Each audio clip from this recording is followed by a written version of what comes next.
pray. God, our loving Father, we submit and surrender ourselves to you this morning. We thank you, Father, for your eternal love. We thank you, Father, for your goodness, mercy, faithfulness over our lives in Christ Jesus. We thank you for the working of God, the Holy Spirit. We thank you for your living word. And above all, thank you for giving us your very life in Christ Jesus, Father. Bless us, teach us, transform us into the likeness of Jesus in thought, word, and in deed, that in everything that we think, speak, and do, we may be constantly have our minds fixed on Jesus and desire to be more and more like Him. In Jesus' mighty name we pray. Amen. This morning, let's open our Bibles to Matthew chapter 5, and we go to verse 5. Blessed are the meek, for they shall inherit the earth. You remember the previous two Beatitudes were, blessed are those who are poor in spirit, blessed are those who mourn. So there is a natural progression from being poor in spirit, from mourning, and now the main characteristic in our life is meekness, which is not weakness. Remember this. Meek doesn't mean weak. Meek means I have the power to do things. I have the power to react. I have the power to get angry with you. I have the power to hit back at you. I have the power to take revenge. But I choose not to. I choose not to. Why? Because I have chosen a path, a calling which is into the likeness of Jesus Christ. When I have told myself, this is what I want to do and be like, into the likeness of Jesus Christ. So, poor in spirit, mourning, and now we seek to be meek before the Lord and people around us. If you see, come with me in Psalm 37, verse 11. Again, you will see the same verse. But the meek shall inherit the earth and shall delight themselves in the abundance of peace. Hallelujah. Can you see? Blessed are those who are meek, for they will inherit the earth. But what will they enjoy? They will delight themselves in abundance of peace. Because this peace is from God. Hallelujah. This peace is given by God. Because we have chosen to be meek, and meek into the likeness of Jesus Christ, who said in Matthew chapter 11 verse 28 onwards, come to me all those who are tired, come to me all those who are weary. But after that he said, learn from me, for I am meek, gentle and humble of heart. Yoke yourself with me. Take my yoke on yourself.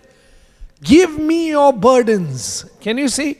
So what you and I must understand is meekness is to be put into practice every day by giving your burden unto Jesus, by giving your anxiety unto Jesus, by giving your anger and frustration unto Jesus, and choosing not to react to people around us, choosing to be meek.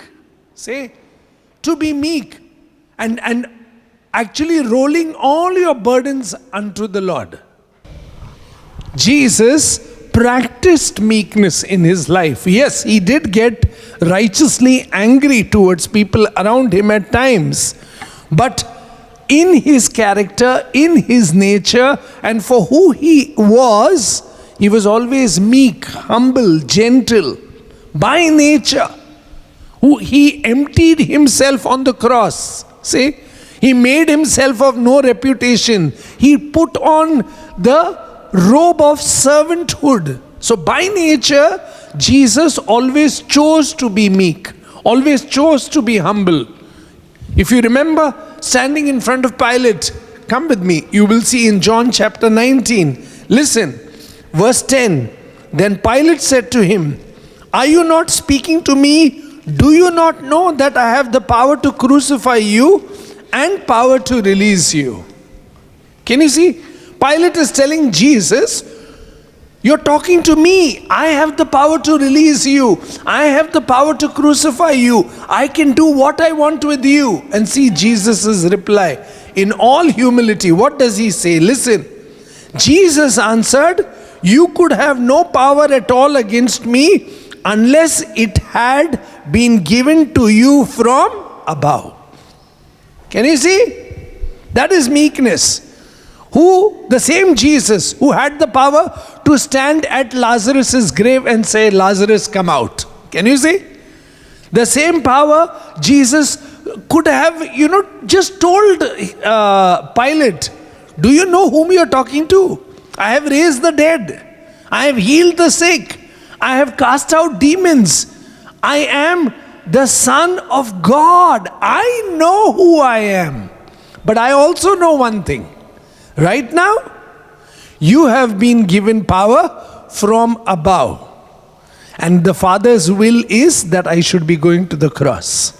So, I will meekly, humbly, willfully submit to God's will. Amen? Can you see? So, I will not react. I will not hit back. I will not get angry. Neither will I be revengeful.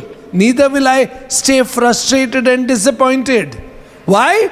Because this is God the Father's will for my life. And I have chosen to drink the cup that He gives me. Hallelujah. That is meekness. That is meekness. I have the power. And if you remember, He said, no, if I want, I can call legions of, angels will just come to help me.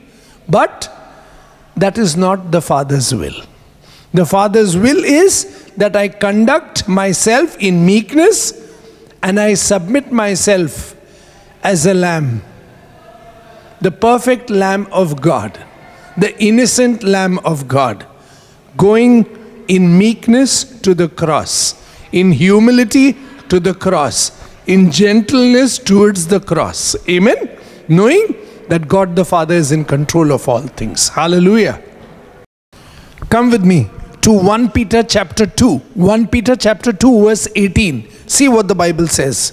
Servants. And in this context, it is believers who are serving others. What is the kind of lifestyle that we have to practice? Please listen. Servants, be submissive to your masters with all fear. Not only to the good and gentle, but also to the harsh. Can you see? We are called to be gentle. We are called to be good. We are called to submit. Not only to those who are good to us, but even to those who are harsh. Why? Because we have been yoked with Jesus Christ. He said to Pilate, I know who I am. I choose to submit to my Father's will. Even to the harshest of treatment that is going to come ahead right now. I know you're going to hand me over to be crucified. I know I'm going to go through all the harsh things. But yet I submit gently. Yet I submit meekly to my Father's will. Please see now what it says here. Not only to those who are good and gentle, but also to those who are harsh. For this is commendable. If, because of conscience towards God, one endures grief, suffering wrongfully. For what credit is it if, when you are beaten for your faults, you take it patiently? But when you do good and suffer, if you take it patiently, this is commendable before God. For to this you were called, because Christ also suffered for us, leaving us an example. And what should we do? That you should follow in His footstep. Hallelujah. Follow in His footstep. Now that is meekness.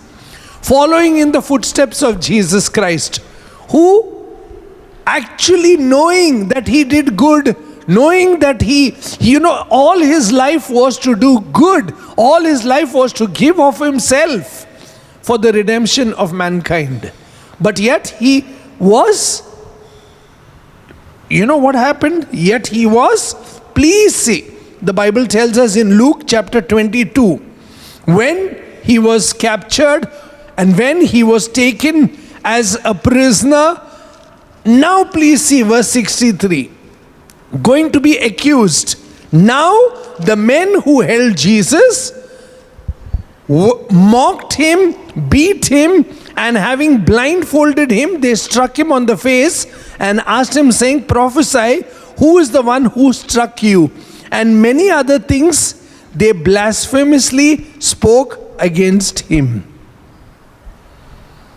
But Jesus did not utter a single word. Jesus did not utter a single word. Jesus did not commit sin. See? And now little later, when they, please see, in chapter 23, and the chief priest and the scribe stood and vehemently accused him. Then Herod with his men of war, please see, listen carefully. Then Herod with his men of war treated him with contempt and mocked him. See? Men of war and a man of peace.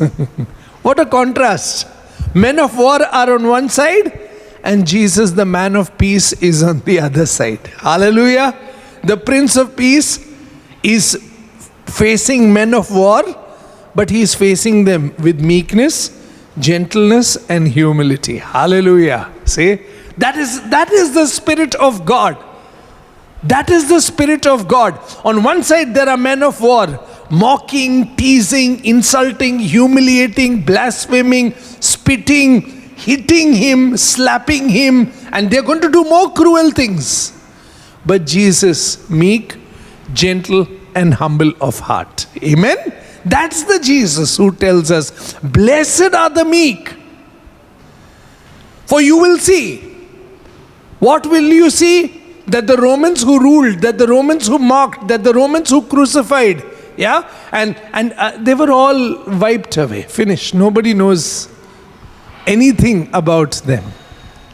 History just wipes the wicked away. But Jesus is eternal. Hallelujah. Blessed are those who trust in him. Blessed are those who believe in him. Blessed are those who embed his Spirit and tell and ask the Holy Spirit of God, give me that meekness, give me that meekness. When men of war are against me, they war me with their words, they insult me, humiliate me, put me down. Teach me to rest in your peace, Jesus. Hallelujah. Teach me to be gentle, Jesus. Teach me to be meek, Jesus. Teach me to be humble. Hallelujah. Please see. Listen to this. Then Herod, with his men of war, treated him with contempt and mocked him, arrayed him. See, they put on the robe on him and sent him back to Pilate. And what happened? You see, understand, they were just playing around and pushing around Jesus from one place to another. But yet Jesus silently bore all these things, knowing that this is the will of God. Meekness, as a lamb going to be slaughtered. Humbly, meekly, gently, fulfilling the Father's will.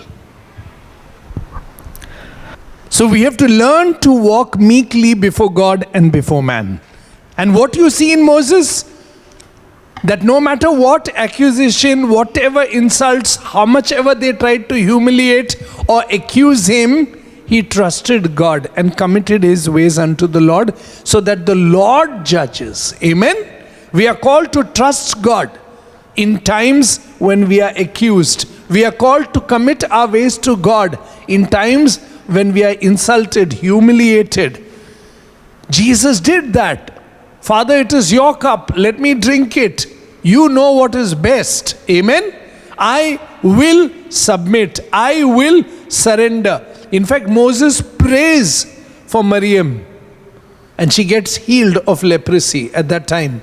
Jesus prayed for his accusers, saying, Father, forgive them, for they do not know what they do. Even in the Old Testament, you will see Abraham and Lot wanting to divide the land because both had grown, very rich and prosperous. and there was no sufficient land for grazing for their cattle. But what does Abraham do? He is meek. He is gentle. He tells his nephew and brother Lot, what does he say? Come with me. In Genesis chapter 13, you will see. Verse 7. And there was strife between the herdsmen of Abraham's livestock and the herdsmen of Lot's livestock, the Canaanites and the Perizzites that dwell in the land. So Abraham said to Lot, please let there be no strife between you and me, between my herdsmen and your herdsmen, for we are brothers. Hallelujah. See, there are other people living here. The Canaanites are there. The Perizzites are there. Yeah. There are so many people here around. So let them not see us fighting. We better be a good example of the blessing of God on our life. Hallelujah.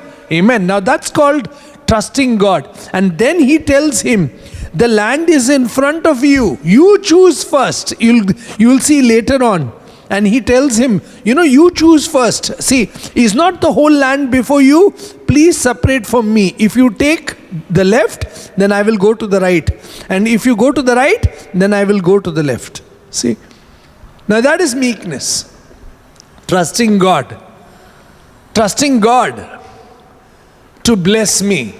Not getting anxious, not getting worried, not fighting, not being revengeful, but being meek, knowing that God is in control of the situation, knowing that I have to commit my ways to the Lord. I have to trust Him.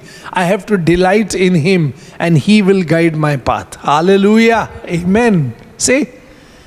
And Lot chooses, and he goes towards Sodom and Gomorrah, while as Abraham is blessed. Little later, you will see in the 14th chapter, Melchizedek, the king of Salem, comes and meets him. And what a blessing he gives him in the 19th verse of chapter 14 of Genesis. And he blessed him and said, blessed be Abraham of God Most High, possessor of heaven and earth, and blessed be God Most High, who has delivered your enemies into your hands. Amen?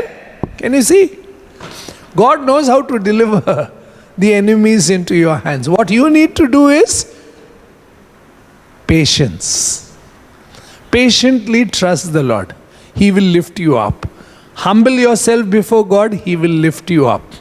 Be meek and gentle before God. Commit your ways to God. At the right time, He will just pick you up and put in the right place. Hallelujah. See, Joseph was in prison, wrongly accused. Yeah? Time and again. Sold, lonely, frustrated, being in prison. See, wherever he went, he continued to work faithfully, and he saw blessings come on his life. God was with him.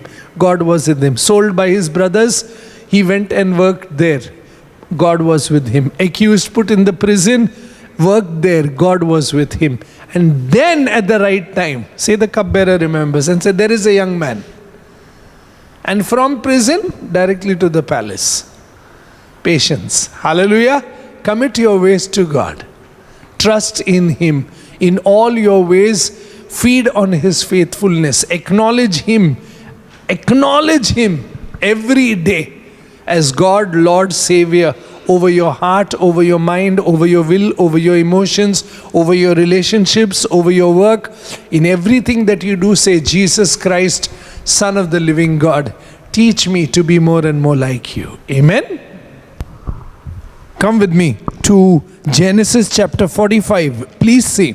Then Joseph could not restrain himself before all those who stood by him, and he cried out, make everyone go out from me. So no one stood with him while Joseph made himself known to his brothers. And now see, and he wept aloud, and the Egyptians and the house of Pharaoh heard it. See, he didn't feel shy to cry. When he saw his brothers, he forgave them. What a beautiful example of being meek, gentle, and humble. That Egyptians and the whole house of Pharaoh is seeing and hearing him crying, and then telling his brothers, I don't hold anything against you. Hallelujah. What a beautiful example of meekness to people around. And see what he says. Then Joseph said to his brothers, I am Joseph. Does not my father still live? And after that he said, come near me. And listen to what he's saying. Then he said in verse 4, I am Joseph, your brother, whom you sold in Egypt. But now, listen carefully. Do not therefore be grieved or angry with yourself. Instead of saying, I am angry with you, I am grieved with you for the way you treated me. He's telling his brothers who sold him, don't be angry with yourself. Don't be grieved with yourself. Don't feel miserable because of what you did. You know why? Please listen. For God sent me before you to preserve life. Hallelujah. God is in control. God was in control. God will be in control. Amen? That is what makes you and me meek. Commit your ways to God. Trust in Him. Delight in Him. Feed on His faithfulness. Don't fret. Don't be angry. Amen? See? You will not fret and not be angry only when you trust God and commit your ways in Him and depend on His faithfulness. Amen? That is why you will find Him saying, what does He say? For these 2 years the famine has been in the land, and all those, after saying all those things, that don't worry, this is how it's going to end. Please see verse 7. God sent me before you to preserve, to provide, to bless, to take care of you, and to deliver you from all this famine. Amen. Meekness. Meekness at its best. When you trust God with all your heart. When you commit your ways to Him. Amen. Come back with me to Psalm 37 verse 11. What does it say? But the meek shall inherit the earth and shall delight themselves in the abundance of peace. Amen? Abraham had peace. Moses had peace. Joseph had peace. David had peace. Amen? With God. And Jesus promises us the same thing. Blessed are those who are meek, for they will inherit the earth. And on this earth, they will inherit abundance of peace. Amen. Abundance of peace. You will be at peace. You will not be troubled. You will not be anxious. You will not be frustrated and disappointed, no matter what people say and do against you. Why? Because you have committed your ways to the Lord. Hallelujah. That's the reason. Now, when can you say this 11th verse of Psalm 37? But the meek shall inherit the earth and shall delight themselves in the abundance of peace. When? Because it starts from verse 3. What does it say? Trust in the Lord and do good. Can you see? You trust in God and do good. You're a meek person. You're going to inherit a blessing of abundant peace from God. How? First trust God and you do good. And what must you do? Feed. See, dwell in the land and feed on His faithfulness. Amen. Trust God, continue to do good, feed on His faithfulness. Next verse, delight yourself in the Lord, and He will give you your heart's desire. Amen. And after that what? Commit your ways to the Lord, trust also in Him, and He will bring things to pass. Amen. That commitment literally means, rolling over. It's like rolling all your problems onto God. Rolling all your problems unto God. That's why the Bible says, don't be anxious about anything, but in all things with prayer and supplication, make your request known to God. Amen. See, roll all your frustrations, your anger, your disappointments, and all your over expectations, and all the things that you're going through, your relationships, your health, say, your need of finances, your problems, your businesses, whatever it is, roll everything to God every morning. Amen. And what do you do? What is the first thing? Trust in the Lord. See? And continue to do good. As you dwell in the land, feed on God's faithfulness. Amen. See? Delight yourself in the Lord, and He will know when to give you your heart's desire according to His will. Amen? And what must you do? Every day, commit your ways to God, trust in Him, and He will bring things to pass. And that's why the 7th verse says, rest in the Lord and wait patiently for Him. Do not fret.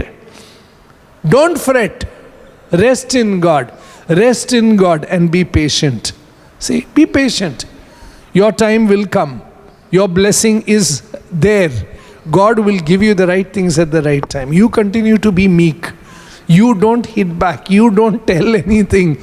You don't slander. See, Jesus did not sin in His heart or with His lips, but He committed His ways to God the Father, who judges righteously. You and I need to do the same. Amen. See what the 8th verse says. Cease from anger and forsake wrath. Do not fret, it only causes harm. Don't be angry, forsake wrath, and know one thing, don't fret, it only will cause you harm. Choose the path of meekness, and see the blessing that is there ahead. Now listen to the next verse. What happens to evildoers? They will be cut off. But those who wait on the Lord, they will inherit the earth. Hallelujah. Can you see? Be patient, learn to wait, learn to trust, learn to commit your ways unto God, delight yourself in God, and He knows how to bless you. Amen? Can you see? He will bless you. You will receive the inheritance that He has kept for you. And what about the wicked? Listen, 10th verse. For yet a little while, and the wicked shall be no more. Indeed, you will look carefully for his place, but it shall not be found. Wicked man is gone, his place also is gone. But, now coming to the 11th verse. But the meek shall inherit the earth, and shall delight themselves in the abundance of peace. Hallelujah! Blessed are the meek, for they will inherit earth. How? You will have abundance of peace. Abundance of peace. Jesus, the Prince of Peace, calls us, dear brothers and sisters. Amen? So come to Him. Come to Him. Learn from Him to be meek, gentle, and humble of heart, and enjoy abundance of peace. No matter what happens, every day trust in the Lord with all your heart and continue to do good. Say, 1. No matter what happens, delight yourself in the Lord and on His faithfulness. Feed every day. No matter what happens, commit your ways to the Lord. Trust in Him. Amen? And He will bless your path. He will direct your path. Let us pray. God, our loving Father, we bless You, we worship You, we adore You, we thank You. Even as we come together, teach us to be meek. Teach us to be humble. Teach us to be gentle in the likeness of Jesus, Your beloved Son. Father, we thank You for all that You are and all that You do for us. Give us the grace every day to trust You with all our heart. No matter what the frustration, no matter what the problem, no matter what the need, no matter what the desire, no matter whatever is happening around us, may we learn to trust You with all our heart. May we learn to submit ourselves to You in everything. And may we always be aware of this truth that You are in control, Father. And we in Christ Jesus are called to follow His ways. May we not fret. May we not be angry, but teach us to be patient and, above all, to wait on the Lord. For those who wait on the Lord will be renewed, refreshed, blessed abundantly with God's peace in Christ Jesus. Let not your heart be anxious about anything, but in all things with prayer and supplication, make your requests known to God. And the peace of God the Father will guard your heart and my mind in Christ Jesus. May the peace of the risen Lord Jesus be abundantly overflowing in your house, in your life, in your relationships, in your workplace, in your business, in all the people whom you come across. May they see this peace in us and through us for the glory of the Father. In Jesus' mighty name we pray. Amen, amen, and amen. Stay blessed in Jesus. Amen.